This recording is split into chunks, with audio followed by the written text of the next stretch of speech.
Klausoties to visu, loģiski rodas jautājums, vai mums pietiks spēka to veikt, vai spēsim pāriet laipu, kas guļ virs bezdibeņa.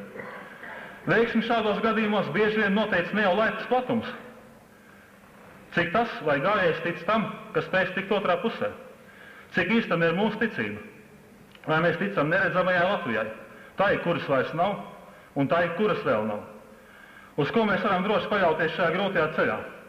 Pirmkārt, uz reāliem sabiedrotajiem, uz tādiem sabiedrotajiem, ar kuriem spēka ziņā esam kaut cik samērojami un kuri tāpēc nesteigsies izmantot mūs par bandiniekiem savās spēlēs. Tie būtu valstiskās neatkarības konsekvences atjaunošanas piekritē Igaunijā un Lietuvā, Austrumeiropas valsts, kas uz savas ādas izjutušas Maskavas īpatnējo draudzību, valstis un tautas, kas netaisnīgi cietušas Otrajā pasaules karā un tāpēc vitāli ieinteresēti šī kara seku likvidēšanā, visbeidzot, visi demokrātiski un nacionalistiski ievirzītie spēki Krievijā un tās sagrābtajās zemēs.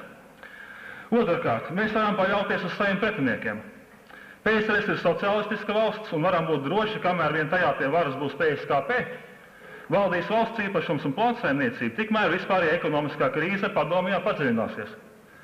Bet novājinoties ekonomikai, neizbēgam novājināsies arī militārisma un dezinformācijas mašinērija, kas ir galvenā lielvalsts kopā saturētāja.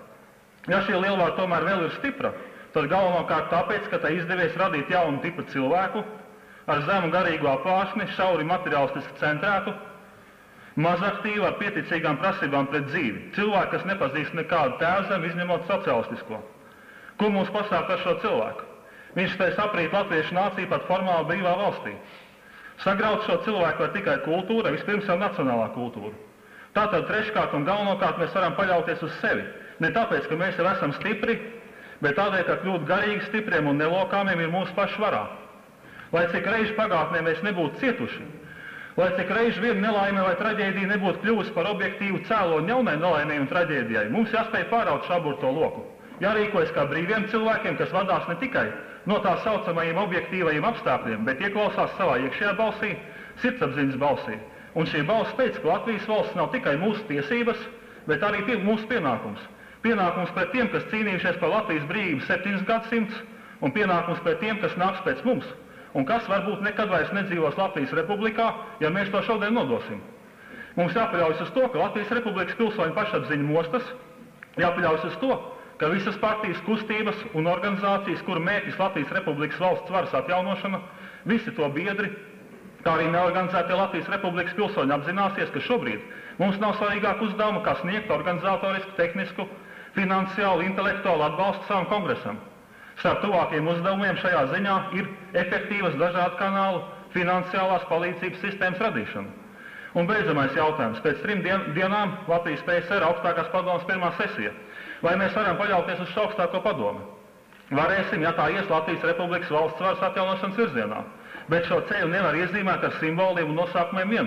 Varbūt būs arī lati rubļu vietā un Ulmans pie prezidenta pils vietā, kur tagad to stāv Stučka. Par Latvijas republikas valsts varas konsekventu atjaunošanu varēs runāt vienīgi tad, ja tiks ievērot 2 nosacījumi. Pirmais. Latvijas republikas 1922. Gada satversmi var grozīt tikai Latvijas republikas pilsoņi, vai nu tieši vai caur saviem pārstāvjiem. Otrais. Latvijas republikas pilsonības piešķiršanas kārtību citu valstu pilsoņiem var lemt vienīgi Latvijas republikas pilsoņi.